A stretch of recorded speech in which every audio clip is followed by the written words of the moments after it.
Perkenalkan, saya Ninda Yudia Putri, mahasiswa dari Fakultas Bisnis dan Ekonomika Universitas Surabaya. Saya akan membahas tentang peningkatan kualitas hidup masyarakat dari kondisi yang saat ini lagi menyerang Indonesia, yaitu penyakit wabah virus corona. Jadi, saat ini yang kita tahu yang sedang menyerang Indonesia dan juga beberapa negara lainnya yang memiliki dampak terhadap perekonomian Indonesia yang dapat menyebabkan perekonomian Indonesia turun, bahkan bukan hanya di Indonesia, tetapi juga di negara lain di dunia, yaitu wabah virus corona. Virus corona yaitu virus yang menyerang sistem pernafasan manusia. Virus ini menyebar melalui udara yang kita hirup, lalu masuk ke tenggorokan dan kemudian masuk ke paru-paru, yang dapat menyebabkan kerusakan pada paru-paru atau yang kita kenal dengan pneumonia. Saat ini, seperti yang kita tahu, penyebaran virus ini mengalami peningkatan dan menjadi perhatian masyarakat, karena tidak sedikit orang yang meninggal karena virus ini. Salah satu penyebab virus ini meningkat dikarenakan masyarakat yang tidak peduli dengan himbauan pemerintah untuk di rumah saja. Kurangnya kesadaran masyarakat terhadap bahaya dari virus ini menjadi penyebab utama penyebaran virus ini meningkat. Masyarakat terlalu menganggap remeh terhadap bahaya virus ini yang tanpa mereka sadari yang mereka lakukan dengan keluar rumah untuk hal yang tidak penting dapat merugikan diri mereka sendiri dan juga banyak orang. Wabah virus corona ini memiliki dampak yang besar, terutama pada sektor industri pariwisata. Dengan adanya wabah virus corona, sektor industri pariwisata mengalami kerugian yang cukup besar karena banyaknya pembatalan perjalanan, baik itu perjalanan domestik ataupun perjalanan ke luar negeri. Tidak hanya itu, penyebaran virus corona yang saat ini semakin meluas juga memberikan dampak terhadap banyak masyarakat. Seperti yang saat ini kita tahu, sekolah-sekolah diliburkan. Walaupun di beberapa sekolah dilaksanakannya pembelajaran secara online, namun dalam pelaksanaannya tidak akan seefektif pembelajaran secara tatap muka.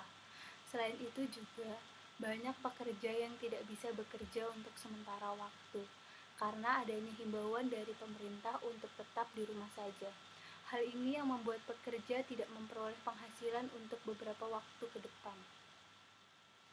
Namun, pemerintah terus melakukan berbagai cara agar perekonomian di Indonesia tetap stabil dan juga untuk meningkatkan kualitas hidup masyarakat di tengah wabah virus corona yang saat ini sedang menyerang Indonesia.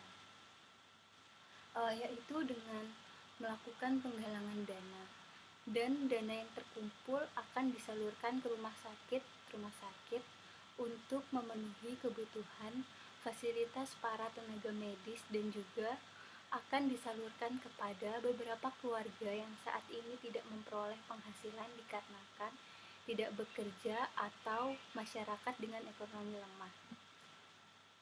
Tidak hanya itu, banyak masyarakat yang membantu menyalurkan dananya, bahkan para artis juga turut berpartisipasi melakukan penggalangan dana dengan cara yang mereka bisa lakukan. Salah satu yang dilakukan para artis untuk menggalang dana yaitu melalui konser dari rumah untuk memberikan dana kepada keluarga yang sudah tidak bisa bekerja karena pandemi ini. Akan tetapi, setiap dana yang mereka salurkan memiliki syarat, yaitu setiap keluarga dihimbau untuk tetap di rumah untuk memutus mata rantai penyebaran virus ini. Jadi sebenarnya kita sebagai mahasiswa banyak cara yang dapat kita lakukan agar penyebaran virus ini dapat berhenti dan tetap menjaga kualitas hidup masyarakat. Mungkin kita tidak bisa membantu secara fisik atau materi, tetapi dengan kita mengikuti himbauan pemerintah untuk tetap di rumah, itu sudah sangat memiliki arti dan dapat mengurangi beban pemerintah serta mengurangi penyebaran dari virus ini. Karena sebenarnya, upaya untuk mewujudkan kesehatan bagi masyarakat bukanlah semata-mata menjadi tanggung jawab pelaksana kesehatan saja. Peran serta masyarakat sangat diharapkan dalam upaya mewujudkan masyarakat yang berdaya di bidang kesehatan. Bentuk peran serta tersebut dapat diwujudkan melalui perilaku proaktif memelihara dan meningkatkan kesehatan serta melindungi dari ancaman virus ini. Oleh karena itu, mulai dari sekarang, untuk sementara waktu kita dapat meminimalisir penyebaran virus ini dengan menjaga diri dan menjaga jarak dengan orang lain. Jadi, ayo wujudkan itu semua mulai dari diri kita sendiri. Karena itu semua gak akan terwujud tanpa dorongan dari dalam diri kita sendiri. Sekian, terima kasih.